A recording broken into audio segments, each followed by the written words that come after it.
O programa Sala de Visitas entra no ar abordando um assunto de extrema importância para a sociedade, que são os acidentes de trabalho.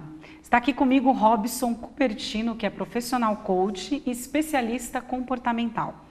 Robson, bem-vindo ao nosso programa. Obrigado. Vai ser um prazer bater um papo com você e falar de um tema tão importante, né? Sem dúvida. Bom, o Robson, ele fez programação neurolinguística, ele é pós-graduado em psicodrama pela PUC, em comportamento organizacional pela Fundação Getúlio Vargas, tem 10 anos de experiência como consultor e instrutor nas áreas de gestão, liderança, treinamentos e implantação de programas de segurança.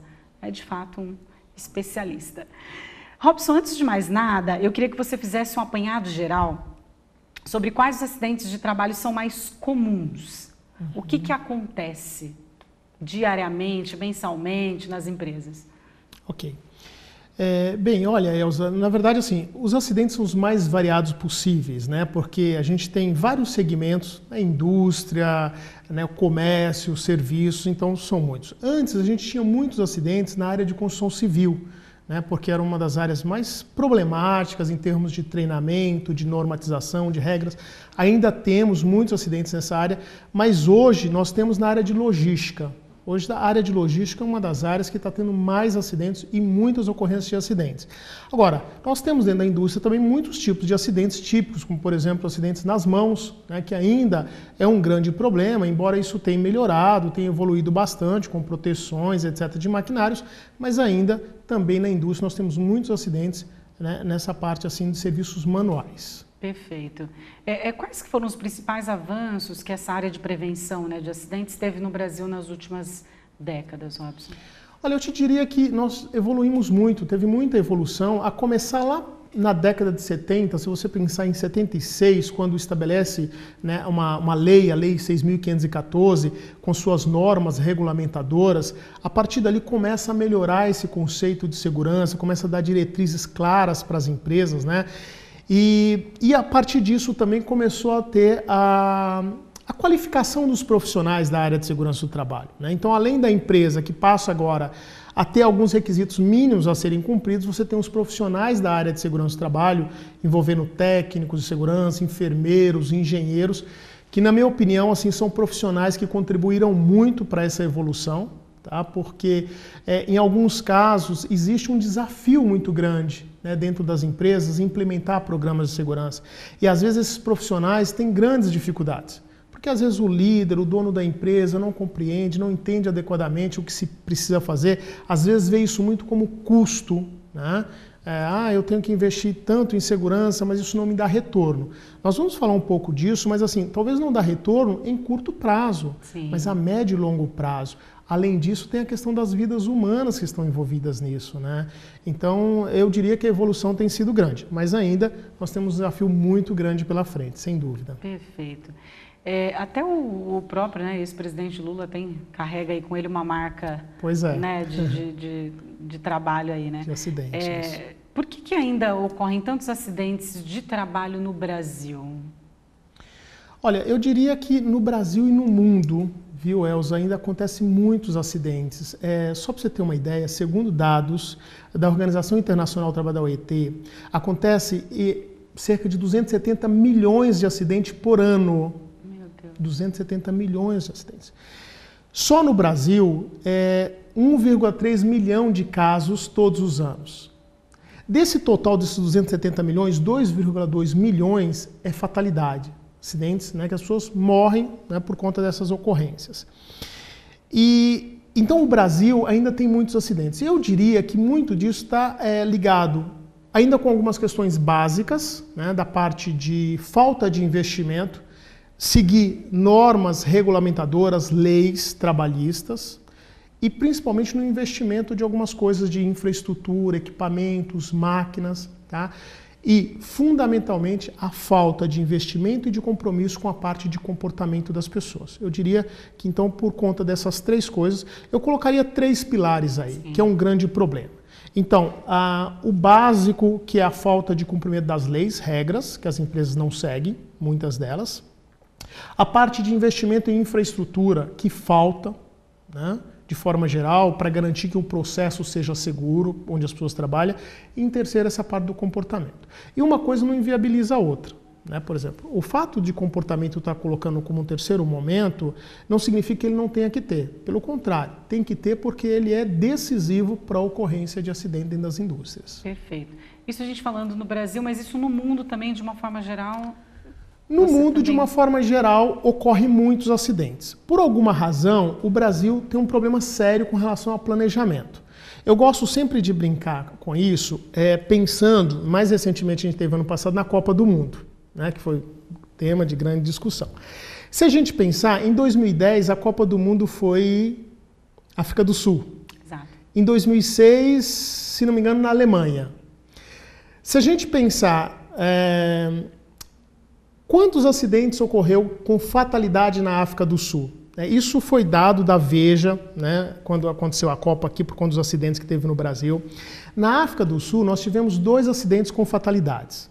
Na construção das arenas, de todo aquele padrão da FIFA. Na Alemanha, quantos acidentes nós tivemos? 0 acidentes, com fatalidade nenhuma. E no Brasil, até onde se sabe, foram 9 fatalidades. Sem contar uma série de outros acidentes que teve, e principalmente aqueles acidentes que não são notificados. Sim. Aí é um outro problema que nós temos. Quando a gente fala desse 1,3 milhão de acidentes no Brasil, a gente está falando de dados oficiais que chegam para a Previdência Social. Quer dizer, imagina os extra-oficiais. E aqueles que não chegam? Né? Tantas empresas pequenas, uma oficina, né, uma pintura, uma alvenaria, enfim, tantos lugares que as pessoas se acidentam e não comunicam. Então eu te diria que esse número, sem dúvida nenhuma, é muito maior, Elza. Sem dúvida nenhuma. Agora, Robson, você comentou que na área de logística é onde acontece mais acidentes. Que tipo de acidentes acontecem nessa área? Por exemplo, fatalidade no trânsito, né? Então, por exemplo, transporte, tem muita movimentação. E hoje o que também é engraçado a gente falar disso, porque quando a gente fala de comportamento dentro da empresa, no trânsito também a gente tem um problema muito sério. Né? Segundo dados, a gente tem uma média de 60 mil fatalidades por ano no trânsito, nas rodovias do Brasil. E a grande maioria dos acidentes ocorrem por negligência, por comportamento. Segundo dados da própria Veja, o primeiro causador de acidentes no trânsito, sabe qual é, Elza? Comportamento humano.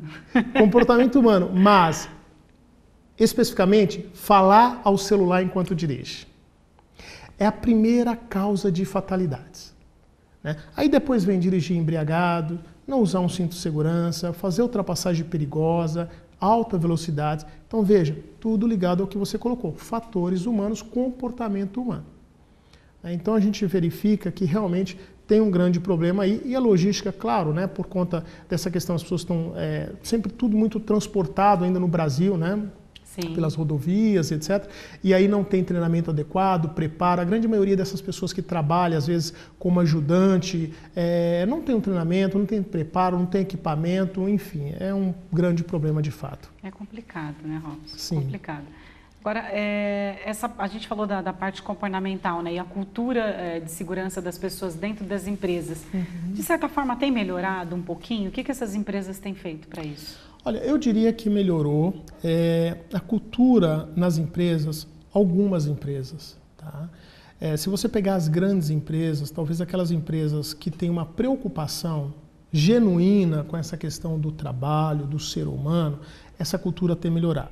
Né? Você melhora o comportamento, melhora a cultura das pessoas. Mas eu diria que a gente ainda tem um problema muito grande com relação a isso, porque principalmente alguns líderes não entendem que segurança é parte do processo ou do negócio da empresa. Ele acha que é uma coisa totalmente diferente. Eu já vi muitos líderes dizendo, olha, não dá para eu trabalhar, produzir bem, tendo que ficar cuidando de questão de segurança. Né? Se isentando da responsabilidade. Exatamente. Então, assim, uma coisa é parte da outra. Você tem que trabalhar produzindo, com segurança, com qualidade, preservando o meio ambiente. Tudo isso tem que andar em conjunto. Então, nós temos verificado, Elza, a gente tem alguns instrumentos, por exemplo, para medir cultura de segurança dentro da organização. A gente vai lá e verifica, conversa com as pessoas, faz avaliação nas áreas, e a gente verifica, assim, que a grande maioria das empresas ainda vive numa cultura que a gente chama de instinto natural ou dependência. O O que é isso? Instinto natural, instinto impulsivo, a pessoa está sempre agindo conforme as coisas vão acontecendo. Não tem um planejamento. Tudo de forma muito inconsciente, espontâneo, não aprende. Ou então naquela cultura de dependência. Eu faço porque alguém manda, porque alguém obriga. Né? E isso é um grande problema enquanto as pessoas têm esse tipo de cultura. Então a gente tem que ir cada vez mais para uma cultura de independência e de interdependência, que é algo que a gente sempre coloca dentro das organizações, a gente sempre conversa muito fortemente com os diretores de empresa. Olha, trabalha fortemente com as suas equipes, principalmente com a sua liderança, para cada vez mais ir para um processo evolutivo até chegar na interdependência, onde todos cuidam de todos, onde existe uma preocupação verdadeira com as questões de segurança. Então, é isso que eu tenho percebido.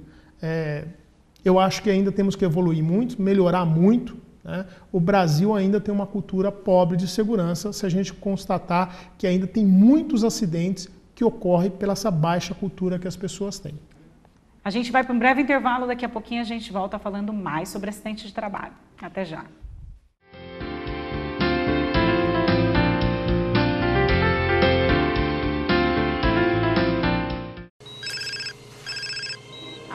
Ninguém faz isso. Então, por que fazer isso? Trânsito sem celular. Atenda a esse chamado. Seja você a mudança no trânsito. Eu não sei o que minha filha vai ser quando crescer, mas eu dou o melhor alimento do mundo para ela chegar lá. O leite materno previne doenças, reduz a mortalidade infantil e tem tudo que o bebê precisa.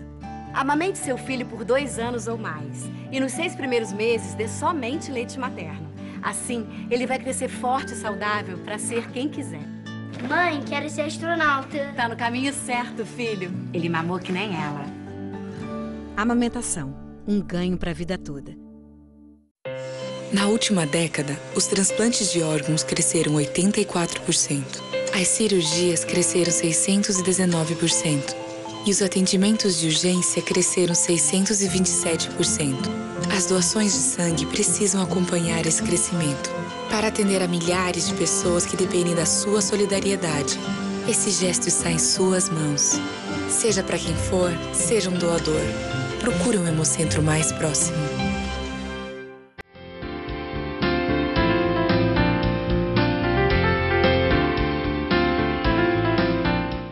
Sala de Visitas está de volta, a gente está aqui com o Robson Cupertino falando sobre acidentes de trabalho. Robson, para a gente começar o segundo bloco, eu queria que você falasse um pouquinho sobre você, sobre a tua experiência, que é bem curiosa, sobre a tua formação. Quando é que começou essa sua paixão por acidentes de trabalho? Pois é, olha, você sabe que é engraçado você falar disso. Tem coisas que a gente faz e não entende muito bem porque a gente vai entrando. Mas você sabe que meu pai faleceu em um acidente de trabalho.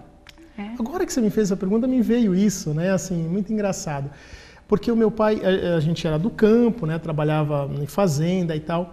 E meu pai teve um acidente grave com o animal, quando ele levava o animal para o pasto, para o campo. Então ele enrolou lá de forma inadequada a corda na mão e aquele animal se assustou e ele acabou, né, sendo arrastado, etc. Então, foi um acidente trágico e de trabalho, né? Ele trabalhando, sim, obviamente, né?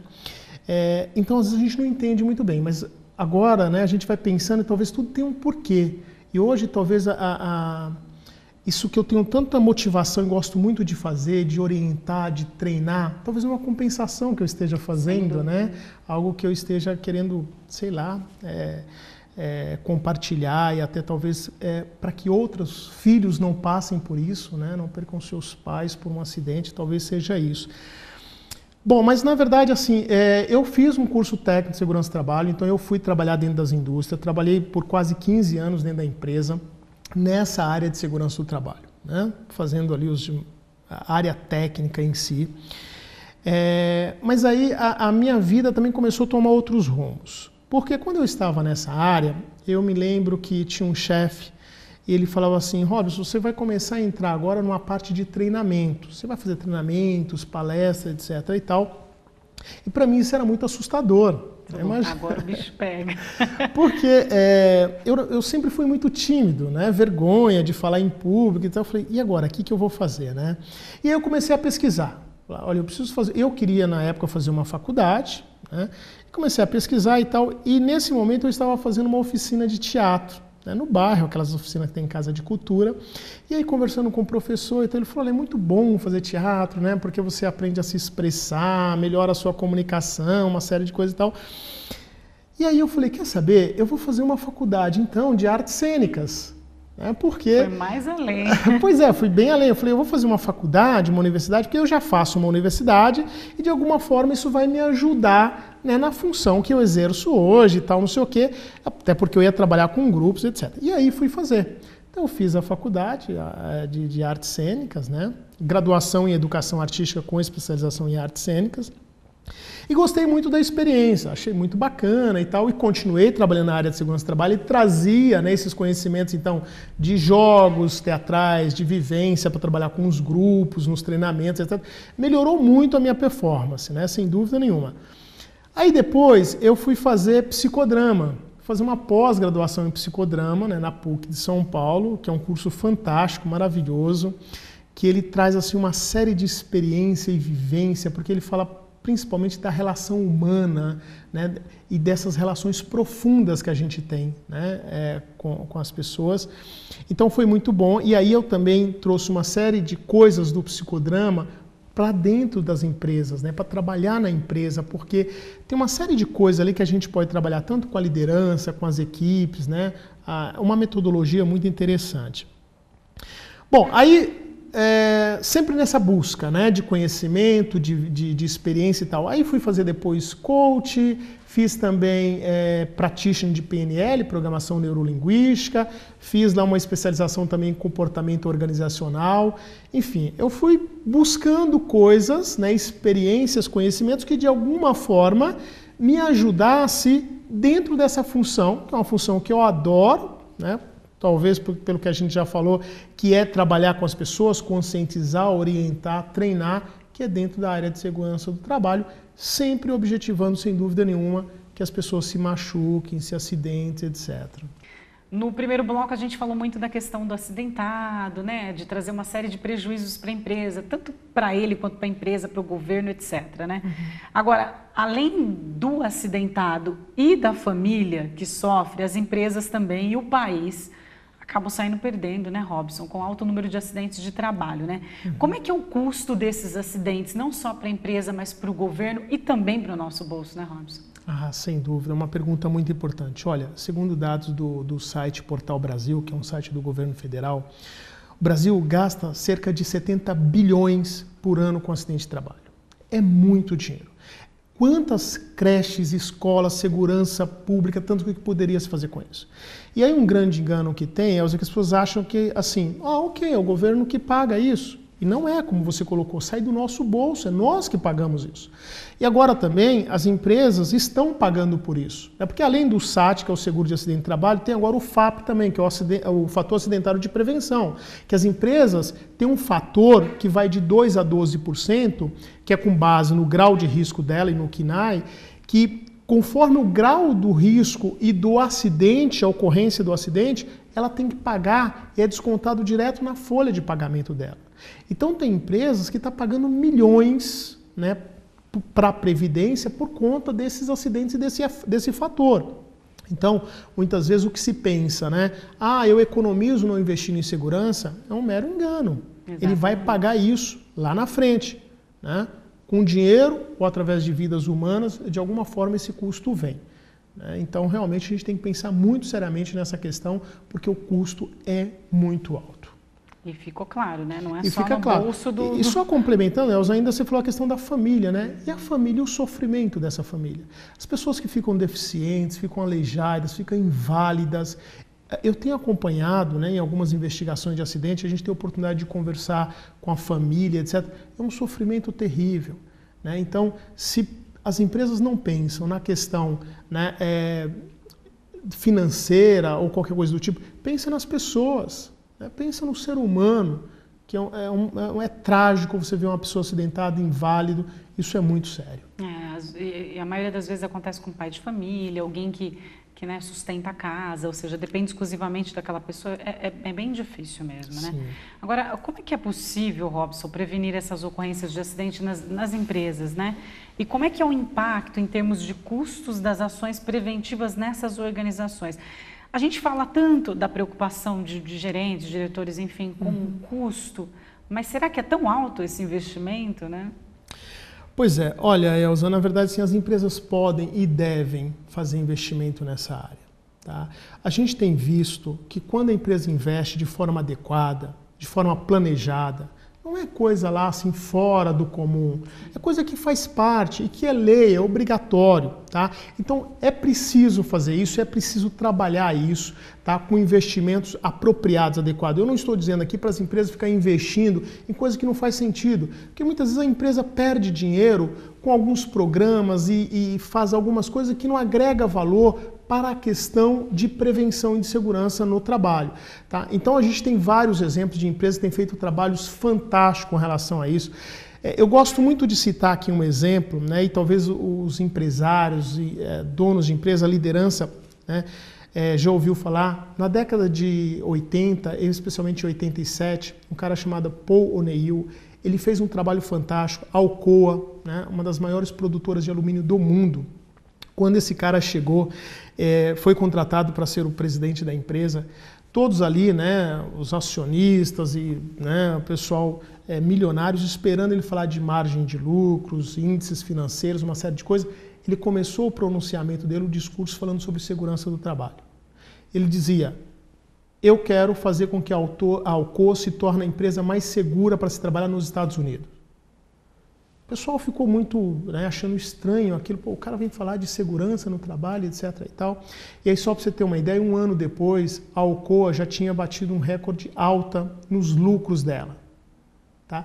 Para resumir a história, em 2000, quando ele se aposenta, a Alcoa já ganhava 5 vezes mais, tinha 5 vezes mais lucros de quando ele começou. E tudo isso acontecendo enquanto a empresa se tornava a empresa mais segura do mundo para se trabalhar. Porque o que nós temos como informação é que antes, quase todas as semanas, tinha um acidente grave na usina da Alcoa.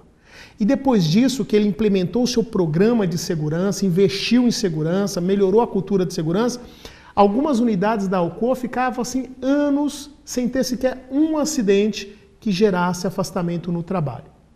Né? Então, porque quando a empresa tem acidente, o trabalhador se afasta, ela perde com isso. Sem dúvida. Né? Talvez existe esse, que a gente já falou, a curto prazo eu estou economizando, mas a médio e longo prazo não. Né? É um investimento que depois ele é revertido, na verdade, quando você trabalha essa questão forte em segurança. Perfeito, Robson. Isso as empresas, né? Agora, como que é o tratamento das empresas terceirizadas? Como elas tratam a segurança? Olha, aí nós temos um problema talvez muito mais sério. Porque, em geral, as empresas terceirizadas, prestadoras de serviço, eu não estou dizendo que são todas, obviamente, mas algumas delas têm uma grande preocupação em executar a obra, em executar o projeto, o serviço. Não uma preocupação verdadeira com a questão de segurança, muito menos com as pessoas, porque existe uma rotatividade muito alta de trabalhadores nessas empresas. Então não cria-se um vínculo tão forte. O cara vai lá, trabalha 6 meses, 1 ano e vai embora. Ele vai para outra empresa terceirizada.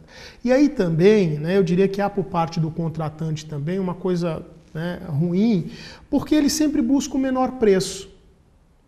Então, a empresa terceirizada chega para ele e oferece o menor preço para ele, mas ela não vai garantir que as pessoas vão estar seguras durante a execução desse trabalho. Ela vai deixar de investir na parte de segurança. E aí, então, isso é um problema, porque também depois esse contratante, a gente sabe, ele é corresponsável por isso também. Claro. Né? A gente tem o que aconteceu, a gente falou aquela hora da Copa, né? A construção da arena do Corinthians. A gente teve acidentes fatais, acidentes graves. Né? Isso foi, inclusive, muito marcante, aquele acidente com o guindaste, né? Que o trabalhador caiu, o guindaste caiu e matou e tal, não sei o quê. Ficou parado pela Justiça do Trabalho durante 30 dias aquele serviço. Cada guindaste daquele, né, custava 9 milhões a locação dele. Tá? 9 milhões. E, se eu não me engano, tinha 4 guindastes na época lá. Então, 9 vezes 4, quanto dá isso? 36 milhões? 36 milhões que a empresa teve de perda durante 30 dias por conta da paralisação. Sem contar, obviamente, das mortes que teve, do custo com indenização, etc. e tal. Então, veja o problema que a gente tem.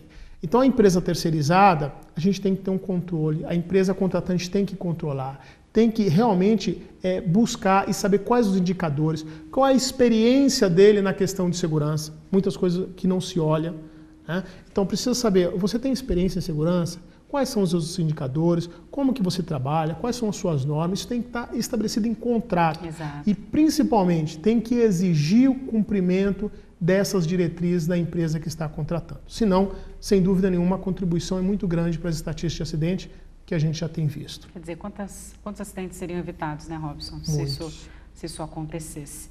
Bom, a gente vai de novo para um breve intervalo e daqui a pouquinho a gente volta. Até já.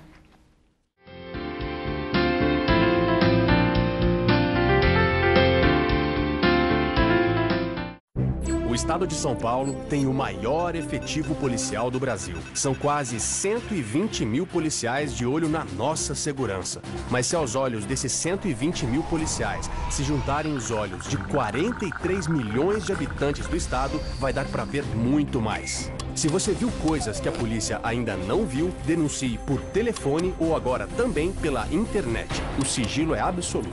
Isso é São Paulo contra o crime. Governo do Estado de São Paulo. A gente sempre quer o melhor para os nossos filhos e para que eles aprendam a se superar e a vibrar com novas conquistas. O governo federal, com o programa Atleta na Escola, está apoiando competições nas escolas com a participação de estudantes do Brasil inteiro. Diretores, inscrevam suas escolas e você, aluno, participe das competições. Acesse atletanaescola.mec.gov.br e saiba mais. Educação básica de qualidade. Nossos filhos crescem com o Brasil. Ministério da Educação, Governo Federal. Além de muito carinho, o leite materno oferece tudo o que o bebê precisa para crescer forte e sadio. Dê apenas o seu leite até os 6 meses. Depois dê também outros alimentos saudáveis. Mas continue amamentando até os 2 anos ou mais. A amamentação ajudou a reduzir a mortalidade infantil pela metade. Amamente e alimente o futuro com mais saúde para seus filhos e para todo o Brasil.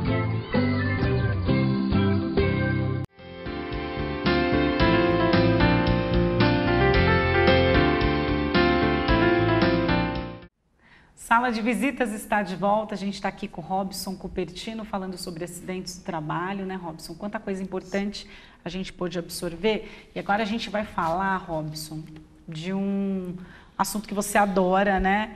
E de extrema importância. Como é que os fatores psicossociais eles podem contribuir para a ocorrência dos acidentes, né? O que é possível as empresas fazerem nesses casos, Robson? Olha, uma pergunta muito boa, né? Os fatores psicossociais. Bom, nós tivemos agora recentemente, há 2 semanas atrás, um acidente, uma tragédia, né? Com um voo da Lufthansa, uma companhia alemã. E aí a gente precisa pensar o seguinte, essa empresa, ela tem todas as virtudes em termos de tecnologia, de normas, de procedimentos, de regras. Ela faz todas as inspeções e checagem antes dos voos, inclusive, né, a pessoa vai lá e confirma o que o outro já verificou. Ou seja, o menor parafuso possível, ele é ajustado e apertado com a precisão germânica, né? Toda a questão ligada aos aeroportos é cumprido sem exceção, bagagem de mão, não se pode entrar com um isqueiro sequer, com uma garrafinha de água, absolutamente nada. Então você percebe que a parte de tecnologia, de equipamento, ferramenta, a parte operacional, excelente, fantástica. E aí a companhia entrega um avião na mão de uma pessoa que está passando por sofrimento mental, com tendência suicida, e que choca o avião contra os Alpes franceses e mata 149 pessoas e tripulantes.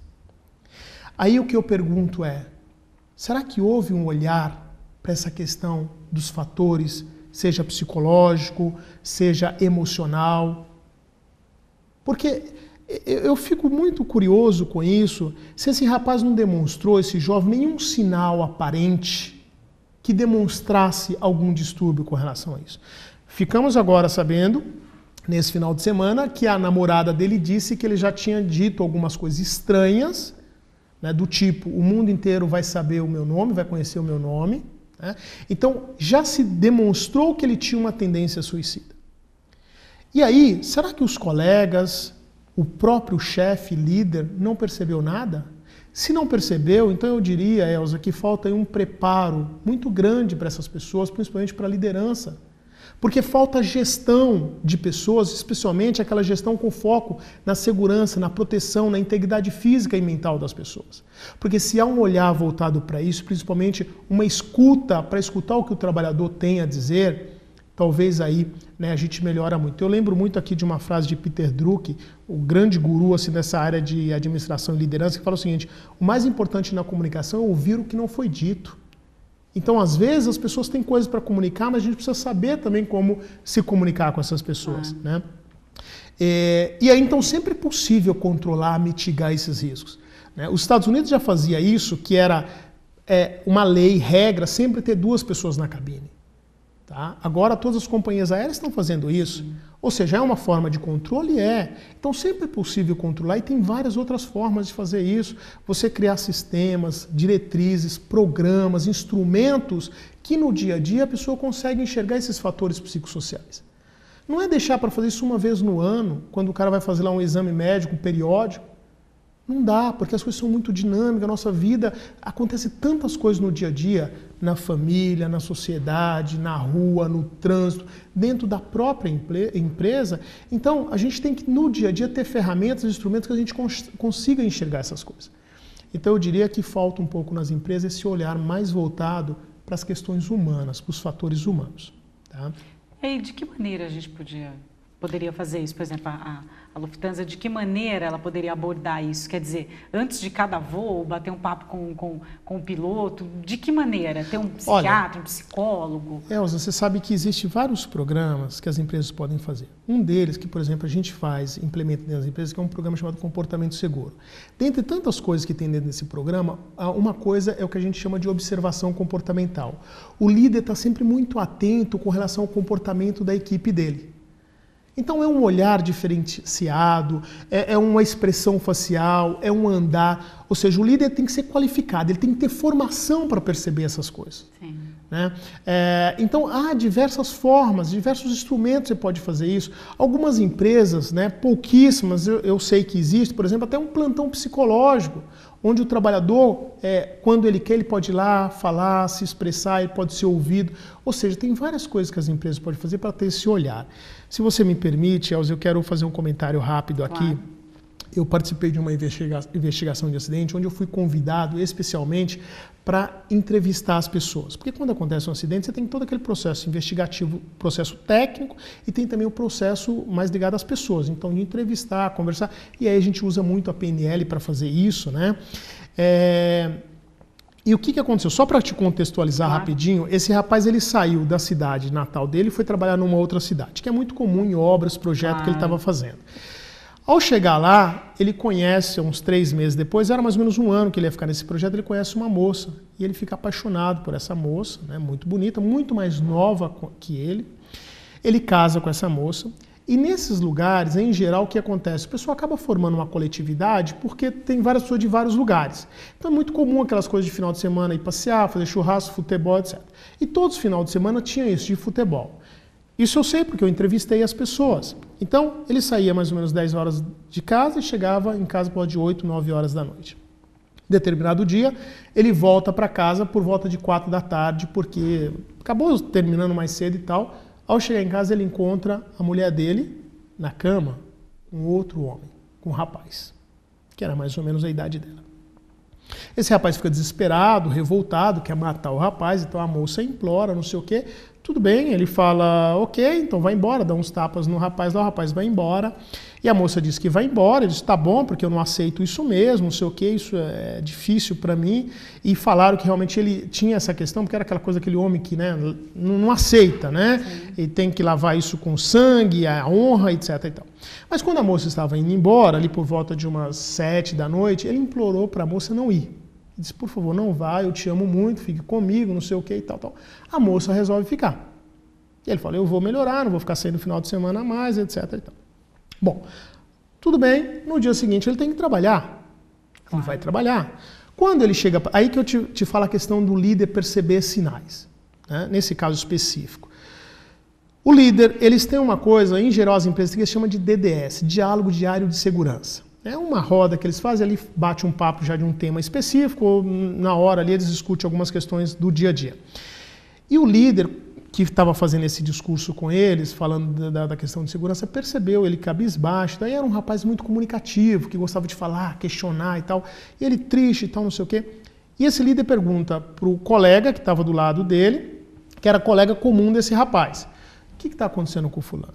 Ele disse: olha, não sei, não estou sabendo de nada e tal. Ele falou: está muito estranho, está esquisito. Mas tudo bem, deixa para, deve ser ressaca. Ainda brincou assim. Bom, ok, foram trabalhar. Quando foi ali por volta de umas 10 e pouco da manhã, esse colega que esse líder inclusive tinha feito comentário com ele, começa a questionar para ele o que aconteceu, não sei o quê. Ele não queria falar, obviamente. Depois de muita insistência, ele comenta e fala o que aconteceu. E ele fala: pelo amor de Deus, não fala nada para ninguém. Depois de meia hora, estava todo mundo sabendo do que aconteceu. Aí começa, nesses ambientes, o pessoal não tem muita papas na língua, o pessoal é meio... né, existe um pouco de covardia, começa brincadeiras, chamar de corno, de não sei o quê, de que vai passar na casa dele no final de semana e tal, aquela coisa toda. Bom, quando dá o horário do almoço, ele sobe numa torre de 50 metros e pula e suicida. Uau. Dentro da empresa. E aí eu fui lá justamente para isso, para auxiliar, ajudar a entender, conversar com esposa, com colegas, etc. e tal, não sei o quê. A empresa está sendo processada, obviamente, não está, ainda está em julgamento, mas tudo indica que vai ter que pagar uma indenização alta. E sabe para quem? Para a mulher dele. Que coisa. Que coisa. E aí o que acontece? E o líder também está sendo processado. Porque houve omissão por parte do líder. Então, muitas vezes, o que a gente estava falando, falta esse olhar. Então, olha, o líder brinca, deve ser uma ressaca. Mesmo que fosse uma ressaca, ele deveria ter chamado esse rapaz para conversar. Claro. Porque ele não estava bem. Então, veja, ele trouxe um fator psicossocial de fora da casa dele e que impactou no ambiente de trabalho. E outros fatores psicossociais dentro da própria empresa também, que foi o clima que acabou acontecendo ali. Sem dúvida. Isso provavelmente foi o que gerou, né, a decisão dele de cometer o suicídio. Então, veja que as empresas têm que ter um cuidado muito forte com isso e tem que ter programas que, por exemplo, um líder como esse, ele esteja preparado para lidar nessas situações. Mas o problema é, Elza, que eu já vi alguns líderes falar assim: olha, não me interessa o problema do trabalhador. Não quero saber se ele está com problema social, se está com problema mental, psicológico. Então, quer dizer, o cara não tem um preparo adequado para lidar com essas questões. Querem se isentar porque é bem mais fácil. Mais fácil, mais cômodo. Mas aí imagina depois lidar com uma bucha desse tamanho. Fica difícil, né? Muito complicado. Agora, Robson, para esse líder, né, ter esse feeling, essa questão de apurada, de detectar esses detalhes, tem algum treinamento, tem algum curso que... como que eu posso melhorar como líder para ter esse feeling? Sem dúvida, Elza. O líder ele tem que estar em constante desenvolvimento, né? Melhorar competências, habilidades. Eu sempre digo isso, o líder tem que ter melhorias para ele com relação à gestão de pessoas. Os líderes normalmente, tecnicamente, são muito bons, mas em termos de comportamento, são ruins. Ele não sabe olhar para as pessoas, não sabe conversar, dialogar, ouvir as pessoas, né? Então a gente tem que trabalhar fortemente isso com a liderança. A gente tem, inclusive, feito muitos trabalhos dentro das indústrias, em termos de comportamento, trabalhando competência com o líder, fazendo coach, fazendo treinamentos, né, que melhora a capacitação dele como gestor mesmo de pessoas. Enfim, tem que existir um olhar também para essa liderança que muitas vezes nem é culpa do cara. Às vezes ele não sabe fazer porque ele não foi ensinado também, né? Então tem que de fato trabalhar um pouco a competência dessa liderança aí com relação a essas questões de segurança no trabalho. E que vai além da parte técnica, viu, Elza? É fator decisivo para o sucesso da organização, e aí tem a atitude, né, como uma competência intrínseca, né, ligada para essas questões do líder. Tá? E o líder hoje que quer ser parte de uma liderança moderna, ele tem que estar ligado nessas coisas. Não dá para ele achar que ele tem que trabalhar só tecnicamente, operacionalmente, produtivamente. Lógico. Ele tem que ter um olhar mais abrangente para essas questões. Com certeza.